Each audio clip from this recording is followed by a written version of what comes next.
I think Dallas needs to get this done. I mean, Dak Prescott is going to be their quarterback. They don't have any other viable option. So to me, it makes sense.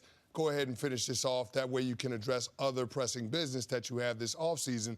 But the true mistake with the Dallas Cowboys was not doing this deal before Jared Goff and Carson Wentz got their contract extensions, paying them $34 million a year with the new money average. So to me, the Dallas Cowboys are going to have to pay a number that makes them blush a little bit, but that's because they waited so long. That's their own fault. But Dak Prescott will be their quarterback moving forward. They went out and changed head coaches, moved on from Jason Garrett, hired Mike McCarthy with Dak Prescott in mind, kept Kellen Moore as their offensive coordinator. All of this is to be able to capitalize on what Dak Prescott brings to the table and get this team to the point where they can contend for a championship. Before I answer, I want to ask you a question, just follow up. What do you make of the 6 years part of this? Well, I think they want as many years as they possibly can have in order to spread it out. And I think they do want to link Dak and Zeke together because they're trying to have these new age triplets and, of course, getting Amari Cooper's deal done. So that's what I make of the 6 years. They want as much time as they can possibly have to amortize the money. Prorate, amortize the signing bonus in order to which I understand. Now, eventually the bill comes due no matter what, right? Like you can spread it out. But at that point, who cares? If it's backloaded, when you're talking about high cap figures in and if you anticipate the salary cap jumping immensely, if you anticipate the new CBA changing the way contracts are written, I understand all of this if I believe Dak's great. And the problem is I don't. Let me ask another hypothetical. Go ahead, Canty. Well, here's the thing. Your window is now. You've got the next 2 to 3 years to compete for a championship. So if you get him on a long-term deal, you're almost guaranteed to be paying him less in terms of cap dollars in 2020 than you would on the franchise tag. So to me, it just makes sense to get him on a long-term deal, and that way you can push all of the signing bonus money and the base salary money into future years. But eventually you borrow from Peter so much to pay Paul that the bill from Peter crushes you. And that is, listen, here's the almost rhetorical question, but do you think the Rams regret the Goff deal? Because I do. Probably. Yeah. Do you think the Eagles regret the Wentz deal? No. Me neither.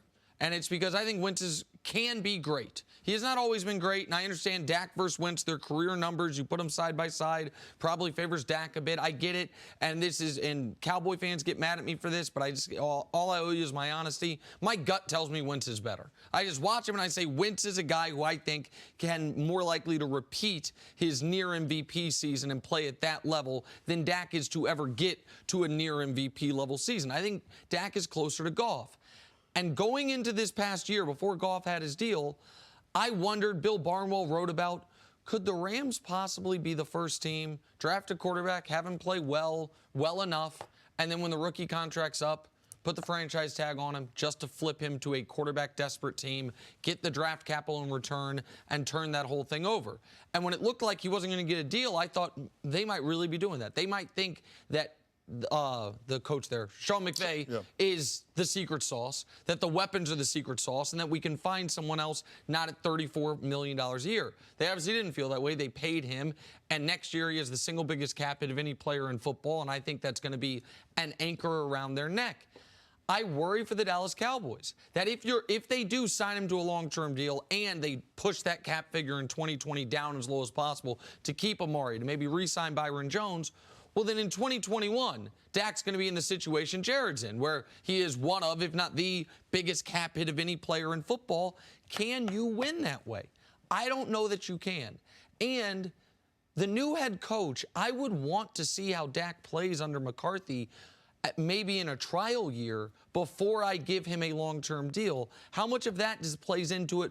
What if Dak can't do McCarthy's offense? What if McCarthy gets Dak and says, man, we can do better at quarterback than this, but you've signed him to a half-decade-long contract extension? I don't think that even matters. I don't think Jerry Jones hires Mike McCarthy if Mike McCarthy's not sold on Dak Prescott and can't get the very best version of him. Because, I mean, when he's going through this interview process, he's like, okay, who's going to be the guy that can help my team get over the hump? And with the assumption that comes along with that, getting the best version of number 4. I just feel like if Jerry Jones wasn't sold on Dak Prescott, then it wouldn't be a situation where we're here now talking about whether or not they're going to tag him or extend him. I think that they've already made up in their mind that Dak is their quarterback moving forward. Now it's just a matter of trying to fit all of the players that you need to support him under the salary cap. I don't know if they've already decided that. If they already decided that, they would have made this deal a long time. If Dak is their guy, sure shot, they would have somehow found a way to come to an agreement. But we talk about how this is where their window is. Their window is open. Dak is coming off a statistically great year for Dak. They didn't even make the playoffs last year. This is the Super Bowl recipe with Amari, Dak, and Zeke. We saw this last year. Well, Jenna, the reason why I say they're already sold on Dak being their quarterback, because the Dallas Cowboys gave Ezekiel Elliott a contract worth $90 million. You don't give a running back a contract worth that amount of money if you don't think your team is a championship contender, and your team is not a championship contender without a quarterback. So I think that's why I believe that Jerry and Steven know that they're going to have to rely on Dak in this window of 2 to 3 years that they have in order to get a Lombardi trophy. I guess my point is the 2-year window can be 2 franchise tags if you really want it to be. Now, you're right that you got to swallow that medicine. You got to take that cap hit all at once, but at least once you want to then move on from him, if you do, it is clean. Now, you would never do that if you are certain he is your guy long term. To answer your question directly, Jenna, I think one of the reasons they could be sold on him but not have the deal done is if he is asking for 40. Man, he was asked, "Are you worth 40 million?" And he said, "I'd write that check." Yeah, I mean, he didn't exactly knock that down. And they're going to put all of last year's failures, fairly or unfairly, at the feet of Jason Garrett. They're going to say, we do have the pieces. We had everything right. Look at our numbers, 25 points per game, 400 yards per game, number 6 in the NFL in scoring margin. The problem was the coach. And maybe the problem just was the coach. I have some skepticism on that, even though I think it was time to move on from Jason Garrett. But that's how they can say, let's do it all over again and expect different results, because they brought in a Super Bowl champion head coach to replace Jason Garrett. The one thing I will say is if you're going to franchise tag him, then you're not going to have as much talent around him. And if you're talking about a quarterback that you think is limited, that doesn't really make a whole lot of sense either.